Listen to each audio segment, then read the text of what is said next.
నమస్తే, నేను Vamshi. Welcome to news hour. ఇక డీటెయిల్స్లోకి వెళితే యువత సహకారంతోనే రాష్ట్రంలో కాంగ్రెస్ పార్టీ అధికారంలోకి వచ్చిందని తెలంగాణ సీఎం రేవంత్ రెడ్డి తెలిపారు. ప్రజాభవన్లో రాజీవ్ సివిల్స్ అభయహస్తం పథకాన్ని సీఎం రేవంత్ రెడ్డి ప్రారంభించారు.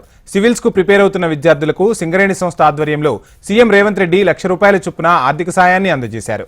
యువతకు ఉద్యోగ ఉపాధి అవకాశాల కోసమే తెలంగాణ సాధించుకున్నామని చెప్పారు. రాష్ట్రంలో కాంగ్రెస్ అధికారంలోకి వచ్చిన ఏడాదిలోనే 55,000 మంది నిరుద్యోగులకు ఉద్యోగ అవకాశాలు కల్పించిందన్నారు సీఎం. ఉమ్మడి రాష్ట్రంలో కూడా ఎన్నడూ లేని విధంగా 563 గ్రూప్ 1 పోస్టుల భర్తీ చేస్తున్నామన్నారు. గత ప్రభుత్వం నిరుద్యోగులకు ఉద్యోగాలు ఇవ్వకుండా 10 ఏళ్లు కాలయాపన చేసిందని విమర్శించారు రేవంత్. తాము నిరుద్యోగులకు ఉద్యోగాలు ఇచ్చే ప్రయత్నం చేస్తుంటే కోర్టుల్లో కేసులు వేస్తూ విపక్షాలు అడ్డుకునే ప్రయత్నం చేస్తున్నాయని అసహనం వ్యక్తం చేశారు. సివిల్స్ అభ్యర్థులకు తాము చేసేది ఆర్థిక సాయం కాదని, ప్రభుత్వం వారికి అందిస్తున్న ప్రోత్సాహంగా భావించాలని అన్నారు. ఇంటర్వ్యూస్కు వెళ్లే ప్రతి ఒక్కరూ సివిల్స్ లో సెలెక్ట్ అవ్వాలని ఆకాంక్షిస్తున్నట్లు తెలిపారు. జాబ్ క్యాలెండర్ ప్రకారం ఉద్యోగాలు భర్తీ చేసేందుకు అన్ని రకాల చర్యలు చేపడుతున్నట్లు సీఎం రేవంత్ స్పష్టం చేశారు.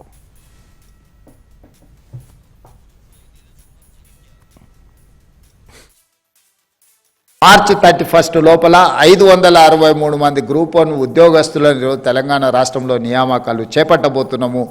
ఈరోజు వివిధ హోదాలలో ఉండే ఖాళీలను అన్నిటిని కూడా నియామకాలు చేపట్టుకుంటూ ముందుకు వెళ్తున్నాము. ఇట్లాంటి కార్యక్రమాలు తీసుకొని ముందుకెళ్తున్నప్పుడు యువత సహకారం సంపూర్ణంగా ఉండాలి.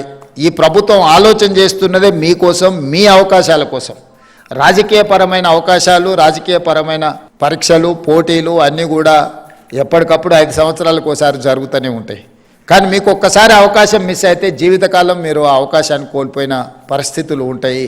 అందుకే తెలంగాణ రాష్ట్ర ప్రభుత్వం ఈనాడు ప్రభుత్వంలో వస్తున్న ఖాళీలను అన్నిటిని కూడా క్రమపద్ధతి తప్పకుండా క్యాలెండర్ డేట్స్ ప్రకారం నోటిఫికేషన్స్ ఇచ్చి నియామకాలు చేపట్టడానికి అన్ని రకాల సహకారాలు, అన్ని రకాల నిర్ణయాలను తీసుకొని ముందుకు వెళ్తున్నాము. ఈరోజు మళ్ళొకసారి ఈ సివిల్స్లో ఇంటర్వ్యూలకు సెలెక్ట్ అయిన వాళ్లకు నా అభినందనలే కాదు, మిమ్మల్ని అన్ని రకాలుగా ప్రోత్సహించడానికి ఈ రాష్ట్ర ప్రభుత్వం మీది, మీకెప్పుడు అండగా నిలబడుతుంది. మీకు ఏ సమస్య ఉన్నా కూడా ఉప ముఖ్యమంత్రి గారు అందుబాటులో ఉంటారు, సింగరేణి సంస్థ అందుబాటులో ఉంటుంది. ఢిల్లీలో కూడా రెసిడెంట్ కమిషనర్కు నేను, తెలంగాణ భవన్ రెసిడెంట్ కమిషనర్కి కూడా నేను ఆదేశాలు ఇస్తాను.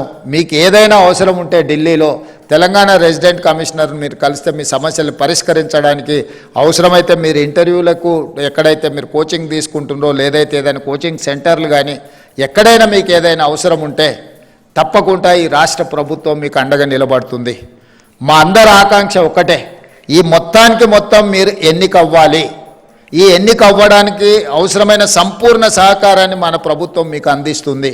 ఈ అవకాశాన్ని అందిపుచ్చుకోండి.